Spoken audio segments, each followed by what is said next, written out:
I've previously mentioned this idea that Quick Develop makes incremental changes, and that sometimes in certain situations these type of incremental changes can really be helpful.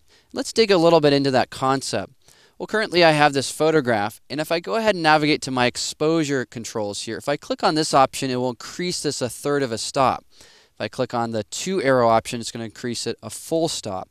Let's go ahead and reset that for a moment, but let's say that I print this photograph out and I realize that the calibration of my monitor was off or something was happening whereas the image was printing really dark. Like I felt like it was almost a whole stop underexposed when the print finally came out of the printer. Well, in that particular case, what I would need to do would be to increase the processing by a full stop. And let's say I did a test print on that and it looked good.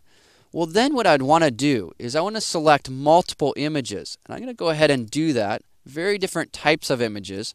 And I'll press the N key in order to compare these. And you can see that the light is very different. But let's say that all of these, when printed, were a stop under. What I could do next then was turn on AutoSync. Now with AutoSync turned on, I'm going to go to my exposure controls and click on this to increase it 1 stop. Now this image is a little bit brighter, yet you can see that it took each image wherever it was and then added 1 stop of brightness to it. So in this particular case, in this make-believe scenario, ideally all 3 of these images would then print correctly. So again, there's a little bit of a give and take here, but hopefully this illustrates the idea. When you have different images that were shot in different ways, but when you need to apply incremental changes, you can do so pretty easily with the Quick Develop panel.